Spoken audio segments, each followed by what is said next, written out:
Hello everyone, it's Lily. Today I'd like to do a kind of looking back at 2020 kind of video where I'll give a brief description on all the games that I played this year and then kind of give like an otome awards on the ones that left the most impact basically. And then I might kind of briefly touch upon the games that I plan on playing in 2021. So yeah, but anyway, without further ado, I've got them listed here so that I could remember exactly which ones. The first one I played was Jako no Raida, which I played, so it's divided into 3 nights, but I only played 1 and 2. I think I kind of, because it's a PC game, I kind of got distracted by something else, so I've only played the first 2. The third one I have not. But it's basically about this girl who lives sort of in a desert country, and she's a spy. And yeah, it's all about her sort of getting information from different guys. It's quite interesting. Incredibly sort of borderline, I'd say, for over 18, considering it's a Switch game. But I mean, they cut out certain bits, but it was very like risky. If you know what I mean. So that was that one. The next one I played was Sandori Amparika, which is this game basically about this city where everything's made of glass, and there's this curse where if people who live in this city leave that city without any glass made from, you know, outside that city, they turn into glass and die. And it's about this cursed city and how it ended up being that way, and it was quite interesting and very beautiful. The one after that was Olympia Soare. This is a game that's going to potentially come out next year in the Western countries in English, so that's quite exciting. It's about this girl who goes around having to look for a husband because she's the sort of colour of white, and she's the only one that's left over and needs to give birth to another one to carry on the I guess white heritage or whatever, and it's all about different colours, and it's gorgeous. The fourth one I played was Variable Barricade, yet another one that's going to release in 2021 in the West. That was a really funny one actually. It's about basically this girl who again needs to find a fiance, except she's in sort of high school, end of high school, and incredibly rich, and yes, her grandfather's kind of forcing her to find a husband. But it's definitely a comedy, very different from the most recent releases, so yeah, that's quite exciting for next year. Piofiore, Fated Memories. So that's basically a game on mafia.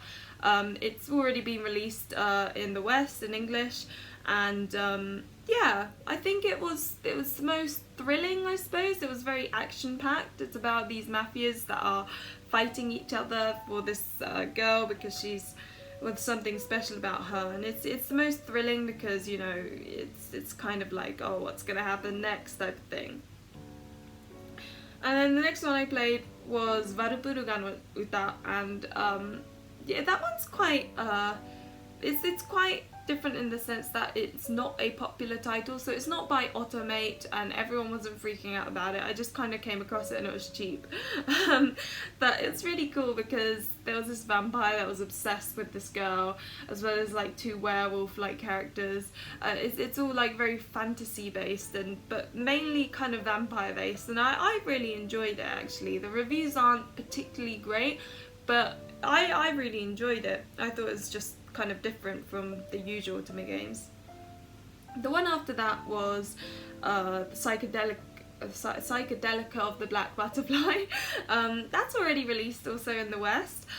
That one, so it's basically about this girl who's lost all her memories and wakes up in this mansion where she doesn't know where it is, and she's kind of locked up. It's a bit depressing, I must admit. Initially I didn't find it particularly interesting, but as you go on you find more and more about each character, and it definitely picks up, but at the beginning I wasn't so sure what all the fuss was. The next one was Cupid Parasite, probably my favourite of this year.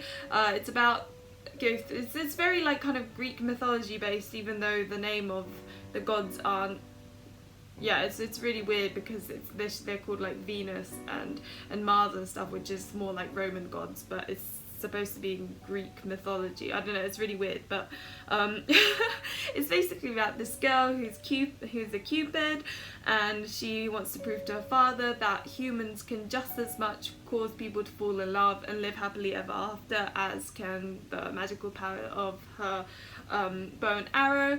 And yeah, but it was really interesting because she ends up falling in love naturally, and yeah, it's a comedy. There were bits that made me laugh.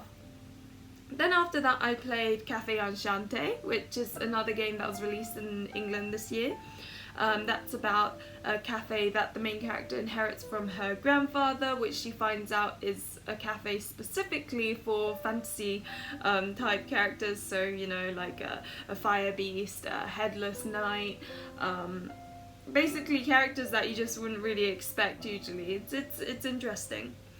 And the final one that I played was Suran Digito, which left a big impact actually. I wasn't really sort of that excited about it, but it's basically about these 10 families. They're called numbered families, and they basically, every time the representative family member comes together, they're able to go to this place of fighting and then fight it out, so that they then decide who sort of like the hierarchy of each family. And it was all based in high school, but I really didn't expect it, but I really enjoyed it.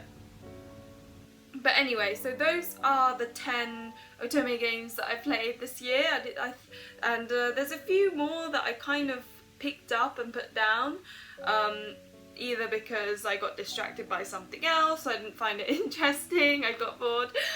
So I guess in total I've basically kind of played an average of 1 a month, which is a lot more than I had expected. But anyway, here we go, the Otome Awards. So I've given Best Main Character / Most Erotic to Jako no Laila. Now the reason why I picked Best Main Character was because she is absolutely gorgeous, and she knows what she's doing as a spy, and I just kind of had great respect for her, you know, especially she's just really pretty. Every time she popped up I'd be like, oh my gosh, I want to look like her. So the Best MC award goes to Jako no Laila. The most messed up endings. So this one was difficult because it was a tie between Sandori on Parica and Piofiore. Now I've chosen Parica, and the reason why I've chosen Sandori on Parica is because the good endings would be really good. It would be very sweet, cute, you know, happily ever after sort of thing. But the bad endings, it was just so skewed and kind of gave off this yandere kind of feel, where the main character's kind of happy but not really type of thing. It was just really messed up. I'm not going to say like, the details because I don't want to ruin it for anyone who's planning on playing it. Yeah, it's in Japanese, but I'm sure some people watching this play Japanese games. But yeah, no, some of the endings were just a bit sort of, either the character would get really obsessed, or it was just really weird. So that's why I'm giving Sandori on Parica the Best Messed Up Endings award, although Piofiore was quite a close second. The Best Art award, I gave it to Olympia Soiree because it's such a gorgeous game. Now I said it in my last video as well, but each CG is just so beautiful because it's all about colours, I suppose. So they've kind of put all these rainbows in a way that isn't weird, and it's not boring. Everything is gorgeous, and I know I've said it so many times, but it's beautiful. So the best art goes to Olympia Soiree, although Enchante was a close second, I think. I think the artwork for that was quite pretty as well. Now, the most crazy award goes naturally to Piofiore, because that game, everything just happened so quickly. We're like, oh, okay, she's happy. Oh no, she's being taken away and kidnapped. Oh, okay, she died. And that's sort of like some of the dead endings, by the way. But you just kind of were on edge a lot of the time well, at least when I was playing, I was kind of on edge a lot of the time I was playing because I wasn't sure what would happen next, especially Yang's route where he just flips out and you just don't know what he's going to do. So yeah, no, that's definitely the most crazy award. The most fun award goes for me to Cupid Parasite. That game, although each route was so long, I didn't want it to end because each route was so different and well done, and I just really enjoyed it, and I didn't want it to end, which is very rare for me with a game. Usually towards the end I kind of want it to end so that I can complete it and move on to the next one. But with Cupid's Parasite, I just constantly wanted to play, and I think it's because of the quirky characters. You know, they all had very distinct personalities and distinct problems because, you know, they're looking for a partner but can't because each have got crazy issues, but because of how quirky they were, it wasn't a character that you had encountered before. It was quite different, and yeah, I don't know what it was, but I just found it the most fun, which is why it's getting the most fun award. Finally, the most impactful award goes to Suran Digital, and the reason for this is because I just didn't expect it. I really didn't. So it just left this impression on me, and especially one of the characters called Kuori, and the reason for this is because he's so mean. He's just such a dickhead, and right from the start I was like, oh god, he's gonna be a nasty piece of work. But I knew that, so I usually like Ore-sama or nasty piece of work characters because they usually change from being nasty to being a decent guy towards the end, and they usually have a good reason, and this guy had a good reason as well. And honestly, I teared up playing his route because, oh god, it's just, I'm planning on doing a video on a sort of spoiler video on this game because I liked it so much, and I will go into more detail about him when I come to editing it. So that ends the Otome Awards for 2020. Now moving on to the games that I plan on playing in 2021. So at the moment I'm playing Code Realize, the first one, and I'm really enjoying it actually. I'm playing it in English, and so far I haven't sort of managed to get too far in it because I've been distracted by loads of other games, but yeah, so that's the Otome game I'm playing right now, and hopefully I'll finish it next year. Another one I plan on playing is Kind Love and Punish. It looks really weird. It's a game where you attend the school as a teacher, so I've never played a game where you're the teacher, so that's new in itself. And it's about you teaching these students, which are kind of a bit weird and quirky. And so yeah, I don't really know I'm not sure what to expect, but it looks like a comedy one. So after Code Realize, which I've heard is quite emotional, I'll probably play that. And another one is Birushana Senki, which is it's a historical fiction. It was incredibly popular in Japan, so I bought it. But I mean, I'm normally not a very sort of historical fiction kind of person, but because it was so popular, I figured I need to check it out.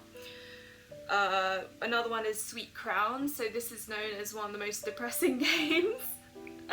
It's about a girl being trapped in a mansion, but apparently all the characters are just really messed up in the head and it's really depressing, so I'm kind of looking forward to playing that after a comedy, just for the difference.